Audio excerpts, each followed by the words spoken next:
दास पहिल्यांदा झाला आणि आल्या आल्या फार आनंद झाला. प्रत्येक जण आपापल्या वाणीतून त्या परमात्म्याबद्दल, त्या परमात्म्याला जाणून घेण्याचा जो तो आवाज देतो. निराशला इथं आल्यानंतर वाटलं की आजचा कार्यक्रम जकाई माता मंदिरामध्ये आहे. फार आनंद झाला. अंबाबाईचं मंदिर आहे. 800 वर्षापूर्वीची गोष्ट आहे. 800-850 वर्ष झाले. इथले ग्रामस्थ जकाईचे भक्त आहेत. आनंदाची गोष्ट आहे. पण त्याही पेक्षा जर का आनंद द्विगुणित करायचा असेल तर पहिलं जकाई मातेला ओळखलं पाहिजे. आणि हे 850 वर्षापूर्वी नाथ महाराजांनी त्याची ओळख करून दिली. नाथ महाराज म्हणतायत, अनादि अंबिका भगवती बोध परडी घेऊन हाती, पोत ज्ञानाचा पादळती, उदे उदे भक्त नाचती, गोंधळा येई हो जगदंबे, कुठल्या मूळ पीठ अंबे, गोंधळा येई हो जगदंबे. व्यास वशिष्ठ शुक गोंधळी, नाचती सो हम मिळी, द्वैत भाव विसरूनी बळी, आंबे नाचते तुझे गोंधळी, गोंधळा येई हो जगदंबे. अनादि म्हटलंय, जिचा आधी माहित नाही अशी अनादि, सांगता येत नाही केव्हापासूनची. त्या अनादि अंबिकेला जाणून घेण्यासाठी इथं मगापासून आवाज देत आहे. बोध परडी घेऊन हाती, पोत ज्ञानाचा पातळती. अहो नुसता इथं लाईटीचा प्रकाश करून जीवनामध्ये प्रकाश येण्यासाठी त्या आंब्यानं त्यावेळीच बोधाचा मशाल घेतली. पण आम्ही त्या उजेडाकडेच बघत राहिलो. त्या उजेडाच्या स्त्रोताकडे आम्ही लक्ष दिलं नाही. आणि त्यामुळं काय झालं, जो आनंद द्विगुणित व्हायला पाहिजे होता जकाई मातेच्या भक्तांना, तो थोडासा न्यून झाला. म्हणून इथं आवाज देत आहे मला. व्यास वशिष्ठ शुक गोंधळे, तिन्हीही महात्मा, तिन्हीही ब्रह्मज्ञानी, म्हणून ते नाचत होते आंब्याच्या गोंधळामध्ये. आत्ताचे नाचणारे आहेत का तेच विचार नाही. तालावर नाचणं म्हणजे आनंदात नाचणं नव्हे. ज्यानं जकाईनं ओळखलंय जकाई मातेला, तो आनंदात नाचू शकतो मला. आणि त्यासाठीच हे एवढं प्रयास आहे. बाजूला विठ्ठल मंदिर आहे. फार काही भाविकता आहे, नाही असं नाही. परंतु जोपर्यंत त्यांना जाणत नाही आम्ही, तोपर्यंत अवघड काम आहे. आम्ही नवनाथजींना पाहिलंय हो, पण ते कोण आहे, कशाची ओळख करून देतात, हे ओळखीला बसल्यानंतर आम्ही त्यांना खऱ्या अर्थानं जाणू ना. नाही का, दासने किती बडबड केली नाही. ब्रह्मज्ञानाविनोपदेश तो न जाणावा विशेष, जैसे धान्य टाकून घूस खाता कामाने. महात्मा म्हणतात, कितीही ऐका, कितीही कीर्तन ऐका, किती प्रवचन ऐका, अजून काय व्याख्यान ऐका, पण जिथं ब्रह्मज्ञानाची जर अनुभूती नसेल का नाही, तर धान्य खायचं टाकलं, घुसकाटच घेऊन घरी आला खायला. म्हणून माझं मी ठरवायचं, जिथं मी माझा वेळ घालवतोय, जे मी श्रवण करतोय, त्यातून माझ्या जीवनाचा लाभ काय आहे. नुसतंच ऐकलं तर बाबाजी म्हणतात नुसतं कर्मरंजन होईल, नाही का, मनोरंजन नाही व्हायचं. त्यानं झालं मनोरंजन तरी मनोमंथन होणार. माझ्या मनानं खवळून उठलं पाहिजे. हे एवढे जे बोलतात ते कुठं आहे, नाही का, ते माहीत करून घेण्यासाठी प्रयत्न केला पाहिजे मला, तर परमार्थ माझा मार्गी लागेल. येर माते नेनोनी, माऊली म्हणते, येर माते नेनोनी भजन ते वायाचे गाणे आले. म्हणून कर्माचे डोळे ज्ञान ते निर्दोष असावे. मला न जाणता भगवंत म्हणतोय केलेलं भजन हे सगळं वाया गेलेलं आहे. जसं एखाद्या कर्माचं ज्ञान नसेल, ते कर्म करायला गेलं तर त्या कर्मामध्ये दोष निर्माण होतो. दास मुंबईहून आला होता पहिल्यांदा, आणि आमचं शेती एक जणाला दिली होती, त्याच्याकडं बैलाचा आवत होतो, आणि म्हटलं असं करा, 1-2 मुरडान का नाही, एक तास बघतो ट्रायल करून कसं काय. त्याचं व्यवस्थित उगवलं, आमचं गवतच झालं. का असं घडावं? त्या कर्माचं ज्ञान नाही, म्हणून त्या कर्मामध्ये दोष निर्माण झाला. जर मला परमार्थ करायचा आहे, तर परमात्म्याचं ज्ञान नसेल तर त्या परमार्थामध्ये निर्माण होतोय. हे दास पदरचं सांगत नाही मला, फार वर्षापूर्वी महात्माने सांगितलं. भागवतकार तर स्पष्टपणे म्हणतायत, माझ्या अनुसंधाने विन स्नान संध्या जप होम दान हे अवघेचे अधर्म दान मग भजन ते नव्हे. माझं अनुसंधान नसेल, मी आज बाहेर सगळीकडे भरून उरलाय, हे जर माहिती नसेल तर तू केलेलं स्नान संध्या जप होम दान हे अधर्माला कारण आहे.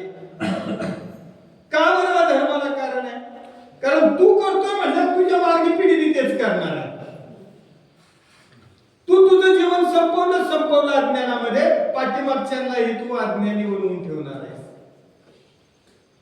मग पहिलं परमात्म्याविषयीचं ज्ञान असणं फार गरजेचं आहे.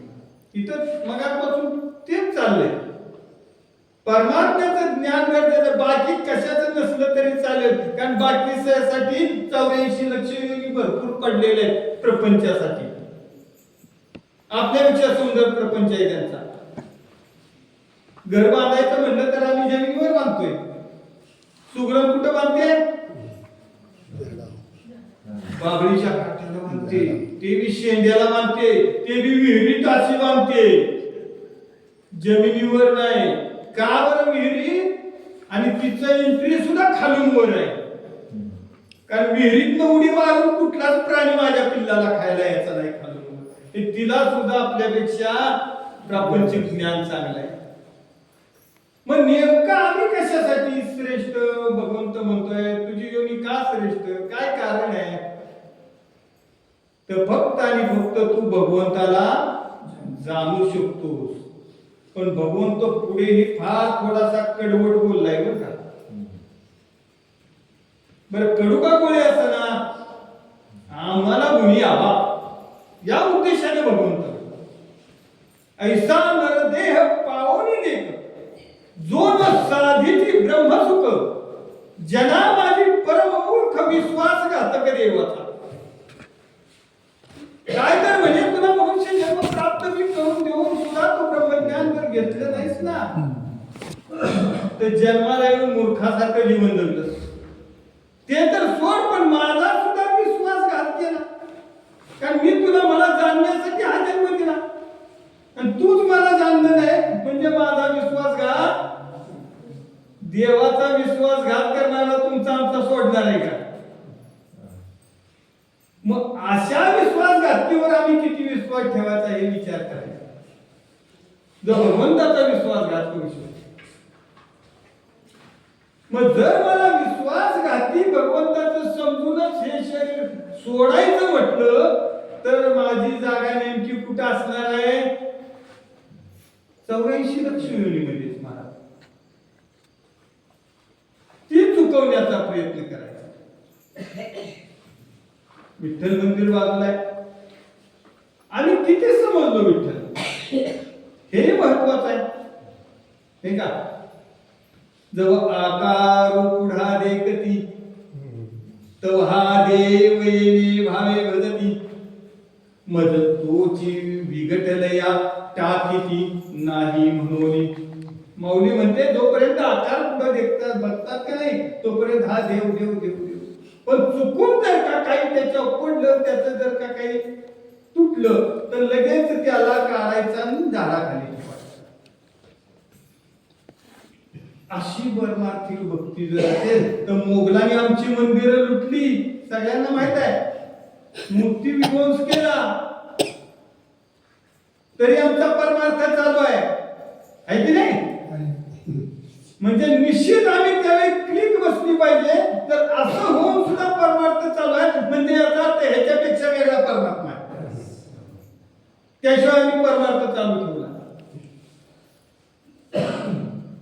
माऊलीने आपल्या अभंगामध्ये सुंदर सांगितलं, सत्य ज्ञान अनंत गगनाचे प्रावर्ण, नाही रूप वर्ण गुण तेथे, तो हारी स्त्री हरी, पाहिला डोळा भरी, पाहता पहाणे दुरी सारुनिया. ज्ञानदेव म्हणे ज्योतीची निज ज्योती ती मूर्ती उभी विठेवर. त्यांनी हे सांगितलं नाही निज ज्योती विठेवर उभी आहे, त्या निज ज्योतीची मूर्ती उभी विठेवर. महात्मा इतर त्याच पासून सांगतात मूर्तीकडून मूर्ताकडे येण्याचा प्रयत्न करा, तर आमचा परमार्थ ठीक आहे. नाही तर मोगलांच्या काळातच आमचा परमार्थ संपला असता. याच्यासाठी तो हार श्रीहरी, पाहिला डोळाभरी, पण कसा? पाहता पहाणे दुरी सारुनिया. चर्मदृष्टीचं पाहणं बाजूला सारून हरी पाहता येतो महाराज ज्ञान दृष्टीने. त्याच्यासाठी सद्गुरु जीवनामध्ये असावा. आम्ही राम पाहिला, रामाला लगेच आम्ही सांगतो हा धनुष्यधारी आहे, नाही का? कृष्ण पाहिला मोरपीसधारी आहे, बासरीधारी आहे. हरी जोपर्यंत पाहत नाही तोपर्यंत कळून येणार ज्ञानदेवा पाठ. हरी हा भरला घनदाट दिसतोय का? ज्यांना दिसत नसेल त्यांच्यासाठी हा प्रपंच आहे. आणि जोपर्यंत हरी पाहत नाही ना तोपर्यंत माझं काहीच पवित्र होत नाही. मला कशातच पवित्रता येत नाही. तुकोबारांचं प्रमाण आहे, पवित्र ते अन्न हरी चिंतनी भोजन, येरवे त्या पोट भरीच्या आवश्यकाचे परी, जेवून या तोची झाला हरी चिंतने केला काला. तुका म्हणे चली आले जे का मिस्त्री तरी. ओ हरी चिंतनामध्ये आणायचंय म्हटलं तर त्याला पाहायला नको का?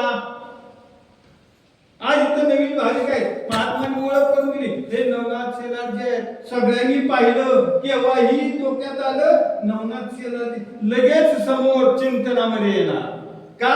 पण काय इथं काळेवाडीत त्यांना आम्ही पाहिलं. हरी चिंतनामध्ये आणायचं असेल तर त्याला पाहायला पाहिजे का नको? पाहिलाच पाहिजे. आणि त्यासाठीच हा प्रयास आहे महाराज. आम्ही तरलो ते पुढे उद्धरावी इतरांची. काय महात्माने मला तेलाला पैसे दिले, फक्त एकच हेतू पुढे उद्धरावी. जर सगळीकडे आनंद असेल त्याशिवाय आनंद, शेजारचा जर उपाशी असेल तर आम्ही ढेकर देण्यात मजा नाही, त्यालाही ढेकर आला पाहिजे. आणि ह्याच्यासाठीच प्रयास आहे. माऊली एके ठिकाणी स्पष्ट म्हणते, जैसे पाण्यावरील वेगळ तळपताची दिसती कल्होळ, येरवी तरी निखळ पाणीची ते, तैसे ज्ञानाचे दिठी मदसी अभिन्नते किरती, भिन्ना भिन्नते उठी अज्ञान असतो. जसं समुद्रावर लाटा असतात, पाणी असतं तर लाटा पण असतात, त्या लाटातलं पाणी समुद्रातलं पाणी काय वेगळं नाही. तसं ज्ञान दृष्टीने जर पाहिलं तर आमच्यात आणि तुमच्यामध्ये काही सुद्धा भेद नाही.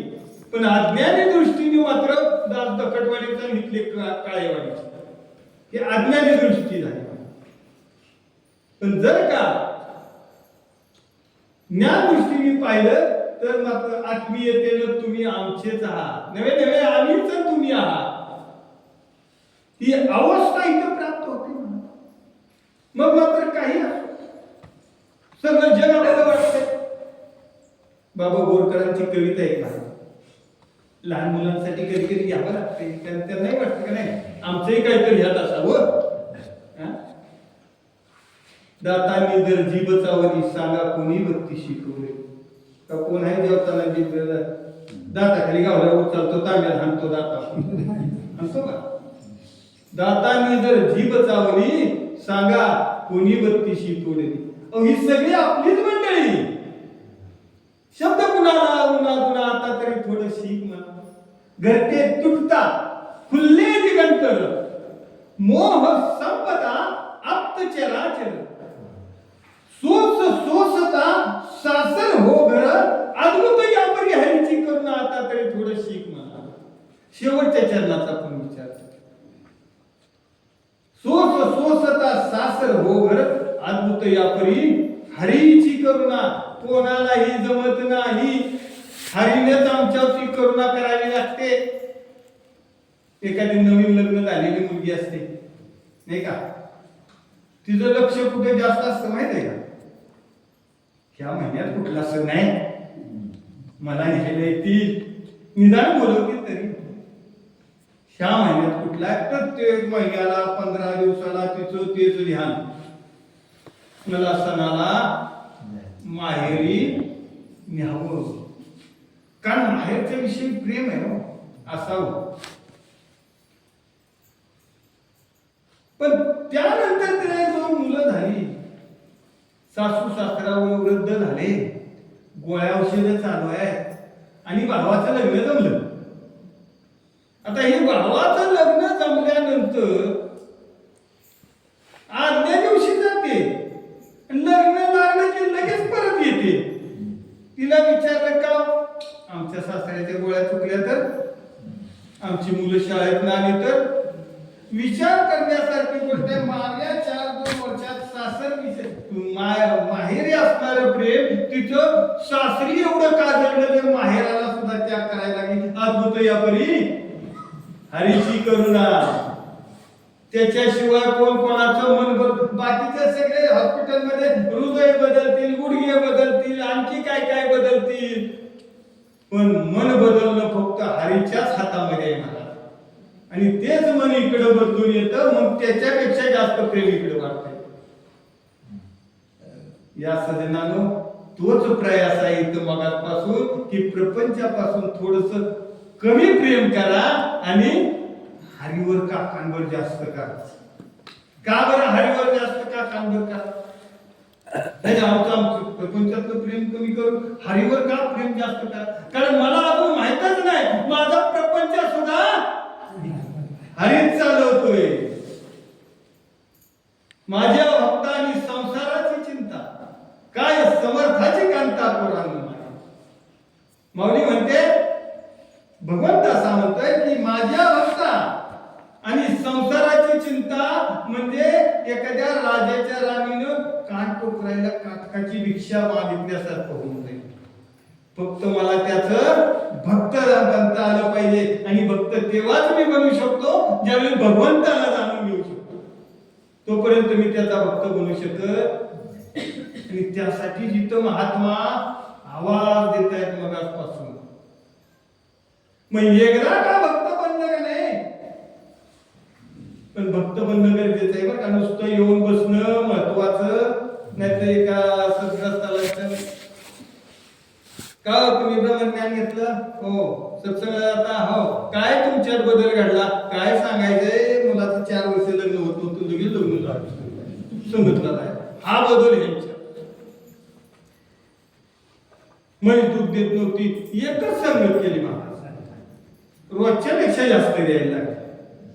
तू भगवंताचा भक्त झाला नाहीस, तू भजनाला गेलास, कीर्तनाला गेलास, सत्संगाला गेला, पण प्रपंचाचा भक्त बनून.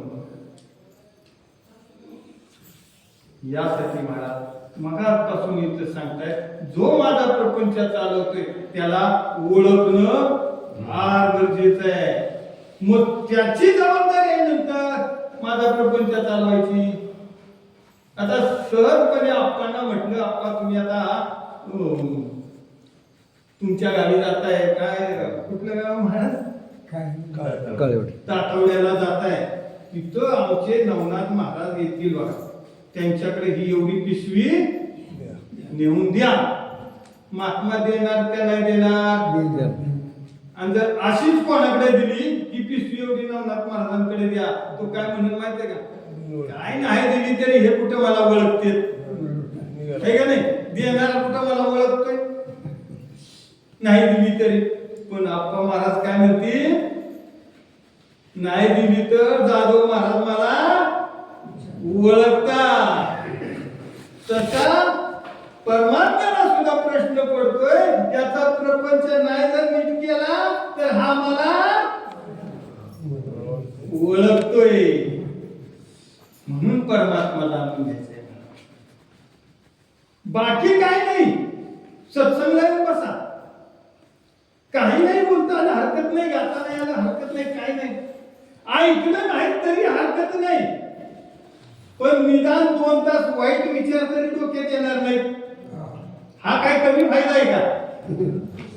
चौकात बसला वाईट विचार, चौकीत बसला वाईट विचार, इथं कोणाच्या डोक्यात येतंय का? कारण का इथं बसल्यानंतर सहजपणे जीव देहातीत बनून जातो. देहातीत बनला ना की त्याला परमात्म्याशिवाय दुसरं काय कळत. हा तरी निदान फायदा आहे. तुकोबरायांनी तर फार मोठा फायदा सांगितला मला, फार मोठा फायदा. आम्ही म्हणतो काय सांगायचं हो, आमच्या प्रारब्धातच नाही ते, आमचं संचितच वाईट आहे. हे लोकांच्या भाषा असतात. आमच्याही होत्या तुमच्या श्रीचरणावर यायच्या अगोदर, नाही असं नाही. पण तुकोबरायांनी त्याला प्रमाण दिले.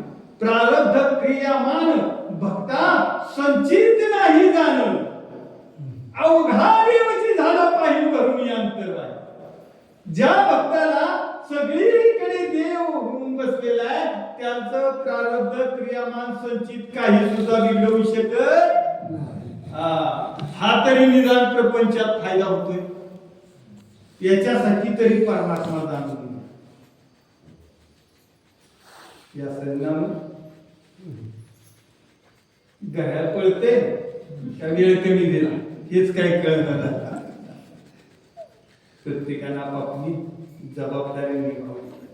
महात्मा मगाशी फार सुंदर शांती बदल बोलून गेली. आमचं कसं आहे, पेन्शन झाल्याकडे शांती का म्हणा, पेन्शन अर्ध्याच महिन्यात संपली का शांती. कारण आम्हाला शांती खरी कळालीच नाही. मग शांतीचं फार सुंदर उदाहरण दिलं. ते ज्ञान हृदय प्रतिष्ठे, मग शांतीचा अंकुर फुटे, विस्तार बहु प्रकटे आत्मबोधाचा. ते ज्ञान जे ना अंतःकरणात एकदा उतरलं ना की शांतीच शांती आहे. आणि ते प्रत्येक मानव मात्राला त्याचा अधिकार आहे. ज्यांना ज्यांना निदान होतो हे जर खोटं वाटत असलं तर आलाय मोका साधून घ्यायचा. बाबा मला जीवनामध्ये शांती पाहिजे, तो ब्रह्मज्ञान प्राप्ती पाहिजे, लगेच बसायचं संगत झाल्यावर. महात्मा नसले तयार तरी जास्त करेल तयार झाला. पण इच्छा पाहिजे. जोपर्यंत इच्छा माझ्यावर जिज्ञासा वाढत नाही ना तोपर्यंत ते सुद्धा समजणं अवघड आहे. आणि का नाही समजतंय हो, तुम्हाला स्पष्टपणे म्हणतात साध्य ते साध्य करिता सायास. कारण अभ्यास तुका म्हणे, सत्संग करत राहा. परमात्मा माझा झाल्याशिवाय राहणार होतोच माझा. पण केव्हा, त्या आधी तुकोबरायांनी सांगितलं, देव पाहावयाशी गेलो, देव बनता आलं पाहिजे. आणि देव बनण्याचं ठिकाण म्हणजे निरंकार मिशनची सत्संग आहे मला. इतर ठिकाणी अवघड काम. दास एकदा स्वामी विवेकानंदांच्या प्रवचनाचं होतं प्रवचन, एक वेगळेच होते. ते सांगा स्वामी विवेकानंदांबद्दल आले होते. तर जातानाच एक सद्ग्रस्त भेटला. म्हटलं तुम्ही स्वामी विवेकानंदांच्या प्रवचनाला कधीपासून जात आहे? नाही म्हटले बऱ्याच दिवस झाले जातोय. आणि प्रवचनाला दास नाही योगा. त्यामध्ये त्या सद्ग्रस्तानं सांगितलं स्वामीजी एकदा रेल्वे पकडत होते. रेल्वे पकडत असताना तो सुद्धा दासला नेणारा थोडा ओळखीच होता आणि त्यानंच पाचारण केलं होतं, चला तुम्हाला ऐकाय मिळेल, चला चांगला ऐकाय मिळेल तिथं कोण नको म्हणते. गेल्यानंतर स्वामीजींनी सांगितलं त्या सद्ग्रस्तांना, रेल्वे पकडताना स्वामी विवेकानंदांची एक चप्पल खाली पडली. आता खाली पडल्यानंतर त्यांनी लगेच दुसरी कांद्याने फेकून दिली तिथंच. तर जोडीला होता तो म्हटला, स्वामी तुम्ही एक चप्पल पडून दुसरी का लगेच टाकून दिली? म्हटले असं आहे, एकाला एक गावली दुसऱ्याला जर दुसरी जर नाही त्याला गावली तर त्याच्या एक गाव सुद्धा उपयोगाची नाही, गावल्या तर दोन्ही गाव्यात त्याच्या तरी उपयोगाला येते. आणि जो दास बरोबर आला होता की नाही घेऊन इकडे ये चला, त्यानं मात्र काय केलं होतं माहितीये का, एक चप्पल ह्या कोपऱ्यात काढली होती, एक चप्पल त्या कोपऱ्यात काढली होती. म्हटलं का असं काय केलं? कोणाला सापडू नये, एक कोणी नेत नाही, दुसरी सापडली तरच नेल, म्हणून जवळ जवळ काढायची नाही. सांगा मला काय परिणाम स्वामी विवेकानंदांचं प्रवचन ऐकून होतोय? तसं आम्ही आतापर्यंत बरंच परमात्म्याबद्दल ऐकून आलो. परमात्मा आहे, प्राप्ती होते, पण करूनच नाही घेतली तर काय होते? ती करून घेण्यासाठीच महात्मांना म्हटलं, ते म्हटले बघू ध्यान आहे आवरजून या, एक जरी सुटला प्रपंचातलं तरी कोटीचं पुण्य लावलं. तेव्हा ऐकल्या ग्रामस्थांनी प्रयत्न, काय हरकत नाही, इथं काही लागत नाही. पण तुकोबराय म्हणले तसे दुसरं चरण ध्यानात घ्यायचं. काय दुसरं चरण होतं तुकोबरायांचं?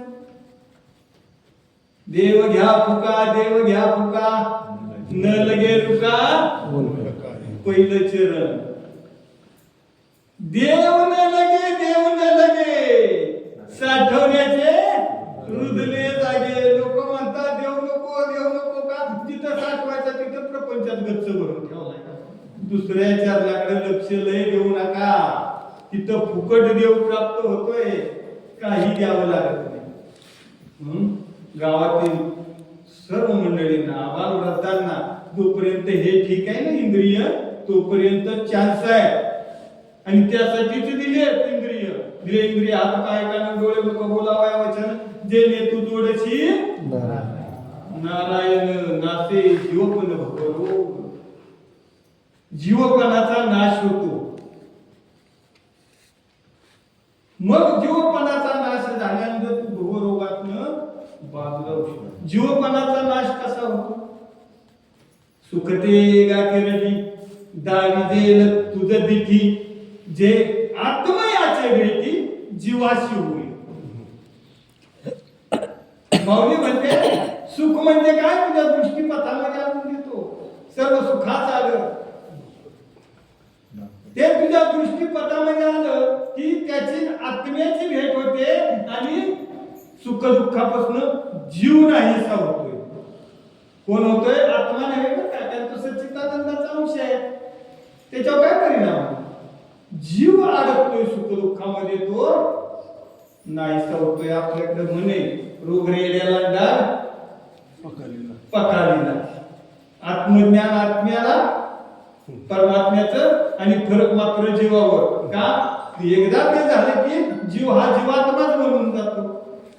जोपर्यंत मी म्हणत होतो माझा जीव आहे, मी जीव आहे, तो बदलून मी म्हणजे आत्मा आहे. इकडे ज्यावेळी बोलतो तेव्हा जीवाला येणारं सुख दुःख त्याला भागत नाही, लागत नाही. कारण का मुळात जीवच अशा गोष्टीपासून बनलाय ना जे दुःखाच्याच गोष्टी आहेत. जीवाची व्याख्या माऊली नेमकी काय सांगते? आपते जगगन महिमा मन बुद्धी अहंकार हे भिन्ने आठे भाग, या आठांची साम्यावस्था, ती माझी परम प्रकृती पाळता. मी आहे म्हणलंय का? ती माझी परम प्रकृती पाळता, ती नाम व्यवस्था जीवैसी.